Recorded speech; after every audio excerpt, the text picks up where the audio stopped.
విశాఖపట్నంలోని గాజువాక నియోజకవర్గంలో ఎంతో ఘనంగా కూడా ఆసరా పథకం సంబంధించి 4వ విడత సంబరాలు ఘనంగా జరిగాయి. ఈ నేపథ్యంలో మనతో పాటు అవి సుబ్బారెడ్డి గారు ఉన్నారు, రీజనల్ కోఆర్డినేటర్. వారిని అడిగి పూర్తి వివరాలు తెలుసుకుని ప్రయత్నం చేద్దాం. సార్ చెప్పండి, ఏ విధంగా జరిగింది? ఎందుకంటే జగన్మోహన్ రెడ్డి గారు చెప్పిన ప్రకారం కూడా 4వ విడత కూడా ఇప్పుడు అందజేశారు. కోట్ల రూపాయలు ఇప్పుడు అక్కా చెల్లెమ్మలకు ఇచ్చిన పరిస్థితి కనిపిస్తుంది. ఏమంటున్నారు కార్యకర్తలు కానీ లేకపోతే ఇక్కడికి వచ్చిన అక్కా చెల్లెమ్మలు కానీ ఏమంటున్నారు? వాళ్ళ మొహాలు చూస్తుంటే ఎంతో సంతోషం.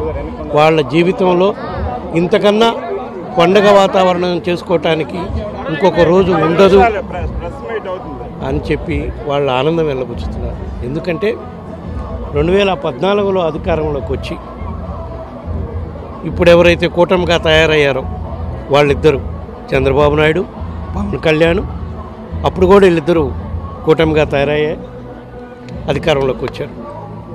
అధికారంలోకి వచ్చి అధికారంలో రాకముందు డాక్రా మహిళలకి, రైతులకి రుణమాఫీ చేస్తామని, డాక్రా మహిళలు రుణమాఫీ చేస్తామని చెప్పి మోసం చేసి ఆ రెండు వర్గాలని, రైతన్నల్ని, అక్క చెల్లెమ్మల్ని మోసం చేశారు. కాబట్టి 2019లో మా నాయకుడు, మా ముఖ్యమంత్రి జగన్మోహన్ రెడ్డి గారు అధికారంలోకి రాకముందు కూడా చెప్పారు, ప్రతిపక్ష నాయకుడిగా ఉన్నప్పుడు.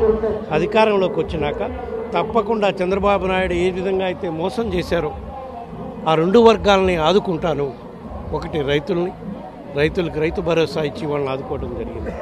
అదేవిధంగా డాక్రా మహిళలను అయితే ఏ విధంగా చంద్రబాబు నాయుడు మోసం చేశాడో దానికి ప్రతిఫలంగా మీరు నాకు అధికారం ఇచ్చారు, అధికారం ఇవ్వండి.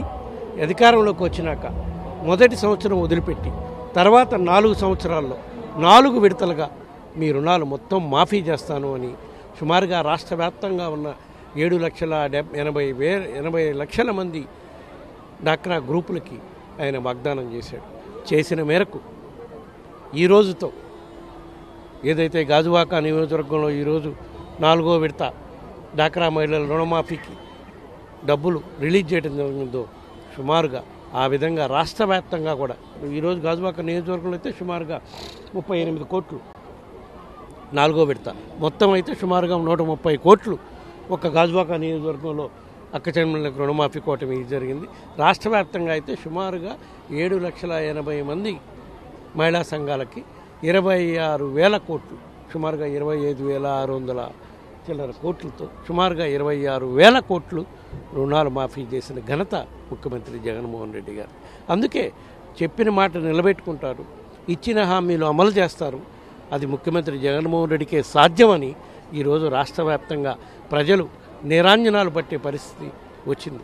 దానికి నిదర్శనం మొన్న వారం రోజుల కిందట ఉత్తరాంధ్ర జిల్లాలో జరిగిన సిద్ధం సదస్సే ఒక పెద్ద నిదర్శనం. చరిత్రలో లేని విధంగా సిద్ధంకి సభకి కార్యకర్తలు, నాయకులు, ప్రజలు పాల్గొని ఏ విధంగా ముఖ్యమంత్రి జగన్మోహన్ రెడ్డి గారికి సందేశానికి వచ్చారో అదే పెద్ద నిదర్శనం. ఇదే నిదర్శనం రాబోయే రాష్ట్ర వ్యాప్తంగా జరుగుతున్న 175 నియోజకవర్గాలకు సంబంధించిన సభలు కూడా విజయవంతం అవుతాయి.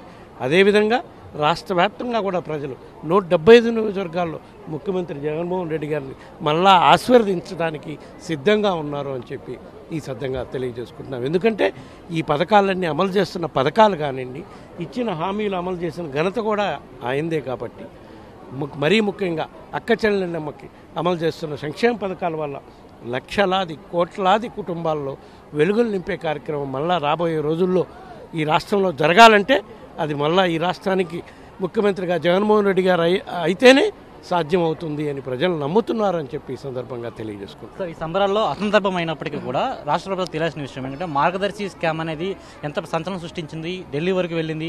అయితే ఇప్పుడు ఎంత అంటే ఈ స్కామ్కి సంబంధించి మరొకసారి రామోజీరావు భయపడుతుందని తెలుసుకోవచ్చు. అంటే ఆంధ్రప్రదేశ్ ప్రభుత్వం ఇప్పుడు హైకోర్టులో కేసు ఉండగా ఇది తెలంగాణ హైకోర్టులో విచారణ జరగాలని కూడా పిటిషన్ చేయడం జరిగింది. దానికి కౌంటర్గా కూడా హైకోర్టు కూడా చెప్పడం జరిగింది, లేదు ఇది ఏపీ ప్రభుత్వమే విచారణ జరపాలి, ఇప్పటికే సిఐడి కూడా ఎంటర్ అయింది, ఏపీ హైకోర్టులో విచారణ జరగాలని చెప్పింది. దీని పట్ల ఏమంటారు? ఏ విధంగా ఈ తీర్పుని మీరు స్వీకరిస్తారు? ఏ విధంగా పచ్చ మీడియాకి నాయకత్వం వహిస్తున్న రామోజీరావు గారు కానివ్వండి, ఆంధ్రజ్యోతి కానివ్వండి, ఇంకా కొన్ని ఛానల్స్ ఏ విధంగా చంద్రబాబు నాయుడికి అండగా నిలబడాలి, ఏ విధంగా మళ్ళా చంద్రబాబు నాయుడు ఈ రాష్ట్రానికి మళ్ళా ముఖ్యమంత్రి అయితే మళ్ళా పూర్వకాలంలో ఏ విధంగా మనం దోచుకున్నామో, ప్రజలను మోసం చేశామో అట్లానే వాళ్ళ వ్యాపారాలు దోపిడీకి ఇబ్బంది ఉండదని చెప్పి ఒంటెద్దు పోకడగా గత 3 సంవత్సరాల నుంచి, 5 సంవత్సరాలంటే ఫస్ట్ 1 ఇయర్ వదిలేసి గత 3.5 సంవత్సరం నుంచి మా ప్రభుత్వంపై, ముఖ్యమంత్రిపై దుమ్మెచ్చి పోసే కార్యక్రమం చేస్తున్నారు. వాస్తవాలు విరుద్ధం, వీళ్ళ రాతలు విరుద్ధం, వీళ్ళ చేతలు విరుద్ధం. ఎందుకంటే ప్రజల్ని మభ్యపెట్టాలి. వాస్తవంగా ఈ 4 సంవత్సరాల 9 నెలల ప్రభుత్వ పాలన వల్ల ముఖ్యమంత్రి జగన్మోహన్ రెడ్డి గారు ఈ రాష్ట్ర వ్యాప్తంగా ఉన్న బలహీన వర్గాలు, మరీ ముఖ్యంగా అక్కచెల్లెళ్ళమ్మని గుండెల్లో స్థానం ఏర్పరచుకున్నాడు. అతన్ని అక్కడి నుంచి వాళ్ళ గుండెల్లో నుంచి తొలగిస్తే మళ్ళా ఎట్టి పరిస్థితుల్లో ఈ రాష్ట్రానికి ముఖ్యమంత్రిగా జగన్మోహన్ రెడ్డి కాకుండా చూస్తే మళ్ళా మన దోపిడీ కార్యక్రమం చేసుకోవచ్చని, మరీ ముఖ్యంగా వీళ్ళందరికీ బ్యాక్ బోన్ లీడర్షిప్గా ఉన్న రామోజీరావు గారు ఒక పథకం ప్రకారం మా మీద దాడి చేస్తూ ఉన్నాడు. అయినా సరే మేము ఏ రోజు మా గీత దాట్ల న్యాయపరంగా చేయాల్సిన న్యాయపరంగా చేసుకుంటూ పోతున్నాం. వాళ్ళు ఎంత ఘోరమైన రాతలు రాస్తున్నా కూడా, అంటే ఈ మధ్యకాలంలో అయితే ఈనాడు ప్రతిరోజు 2012-13లో జగన్ గారి పైన, మా పార్టీ నాయకుల పైన సిబిఐ వేసిన కేసులు మళ్ళా ప్రజలకు ఒకసారి గుర్తు చేయాలి.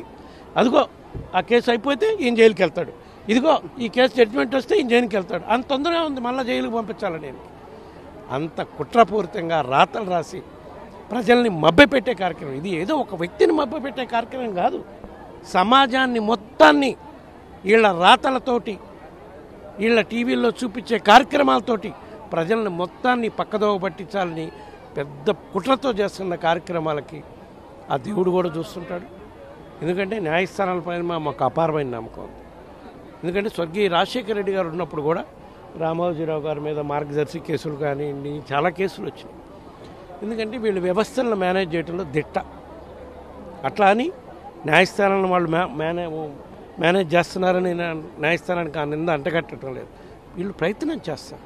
అందుకని వాళ్ళ మేనేజ్మెంట్కి ఈజీగా ఉండాలని, ఇక్కడైతే నాకు న్యాయం జరగదు, ఈ రాష్ట్రంలో తెలంగాణ అయితే మాకు న్యాయం జరుగుతుంది, కర్ణాటకలో అయితే మాకు న్యాయం జరుగుతుంది. ఎందుకంటే అక్కడ వాళ్ళకి ఎవరికి ఇక్కడ ఈ దోపిడీ కార్యక్రమాలు తెలియదు కదా. వీళ్ళు పచ్చ మీడియాని అడ్డం పెట్టుకొని ఏ విధంగా రాష్ట్రాన్ని దోచుకున్నారు, రాష్ట్ర ప్రజలను తప్పుదోవ పట్టిస్తున్నారు అనే విషయం వాళ్ళ పక్క రాష్ట్రాల వాళ్ళకి తెలియదు కదా. అందుకని ఇది ఇందాక అన్నానే, వ్యవస్థలను ఏ విధంగా మేనేజ్ చేయాలని ఈ విధంగా న్యాయస్థానాల దృష్టికి ఇక్కడ జరిగే కార్యక్రమాలు పావు కాబట్టి మేనేజ్ చేసుకోవడానికి మాకు ఈజీగా ఉంటుందని మాకు అక్కడ వద్దు, ఇక్కడ న్యాయస్థానాల నమ్మకం ఉంది, పైన దేవుడు చూస్తుంటాడని మా ముఖ్యమంత్రి ఎప్పుడూ చెప్తుంటాడు. కాబట్టే ఇప్పుడు కోర్టులు చివాట్లేసి వాళ్ళు ఎక్కడ నేరం జరిగిందని భావిస్తున్నారో అక్కడే విచారణ జరపాలని సామాన్య మానవుడికి కూడా తెలుస్తుంది. అది కానీ వాళ్ళు అవన్నీ అధిగమించాలి. ఎందుకంటే మేము కదా చక్రవర్తులం, మేము రాజ్యాన్ని ఆల్సింది మేము. రామోజీరావు, ఆయన చుట్టూ ఉండే మంది మార్బరం వాళ్ళు రాజ్యాన్ని ఆల్సింది. వేరే సామాజిక వర్గం వాళ్ళు రాష్ట్రాన్ని వెళ్తే వీళ్ళు జీర్ణించుకోలేకపోతున్నారు, ప్రజలకు మేలు చేస్తే వీళ్ళు జీర్ణించుకోలేకపోతున్నారు అనే దానికి ఇదే నిదర్శనం. గతంలో కూడా ఏపీ సైడ్ అధికారులు హైదరాబాద్కి వెళ్ళినప్పుడు తనకి ఆరోగ్యం బాగలేదని కూడా మంచం మీద ఫోటోలు విడుదల చేస్తూ కూడా ఒక తప్పుడు రాతలతో అందరినీ మభ్యపెట్టే ప్రయత్నం చేశారు. మరి ఇప్పుడు మరొకసారి ఇదే విధంగా తప్పుడు రాత, అంటే ఏపీలో జరుగుతున్న అభివృద్ధిని కూడా సైతం కూడా కప్పిపుచ్చే విధంగా తప్పుడు రాతలు రాస్తున్నారు. న్యాయస్థానం అతనికి ఎటువంటి శిక్ష విధించినా సరే, ఏపీ ప్రభుత్వం సంబంధించి ఎటువంటి శిక్ష విధించినా సరే ఇప్పుడు ప్రజలు కూడా దాన్ని స్వీకరించడానికి సిద్ధంగా ఉన్నారు. ఇప్పుడు ప్రజలు ఇంతలో మమేకమే తిరుగుతున్నారు. ప్రజలు ఏమంటున్నారు? అసలు ఆ రాత్రులు ప్రజలు నమ్మట్లేదమ్మా. ఏ విధంగా మోసం చేయాలని చూస్తున్నారనేది ప్రజలు వాస్తవాలు చూస్తున్నారు. ఇక్కడ ఏ విధంగా రామోజీరావు పేపర్లో రాతలు రాస్తున్నారు అనేది ప్రజలు చూస్తున్నారు. అట్లానే ఇది ఆయన వ్యక్తిగతమైన విషయమైనా కూడా ప్రజలు వాస్తవాలు గమనిస్తున్నారు. ఎక్కడైనా న్యాయం న్యాయమే, రాష్ట్రం ఏదైనా న్యాయమే. న్యాయం జరగాలని ఇది ఉంటే తప్పకుండా న్యాయం జరుగుతుంది అనేది ప్రజలందరూ కూడా విశ్వసిస్తారు. కాబట్టి తప్పకుండా న్యాయపరంగా ఏ విధమైన చర్యలు తీసుకోవాలో కోర్టు ఆదేశ ప్రకారం మా రాష్ట్ర ప్రభుత్వం దాన్ని అమలు చేసే కార్యక్రమం చేస్తుంది. వీళ్ళు మళ్ళీ డ్రామాలు వేస్తారు, మంచాల మీద పనుకొని హాస్పిటల్లో అడ్మిట్ అయ్యి గుండె జబ్బు వచ్చిందంటారు, ఇంకో జబ్బు వచ్చిందంటారు. అవన్నీ కోర్టులు చూసుకుంటారు. రాష్ట్ర ప్రభుత్వం పరిధిలో చట్ట ప్రకారం ఏమేమి చేయాలో అవన్నీ చేసే కార్యక్రమం చేస్తారని చెప్పి ఈ సందర్భంగా తెలియజేస్తారు.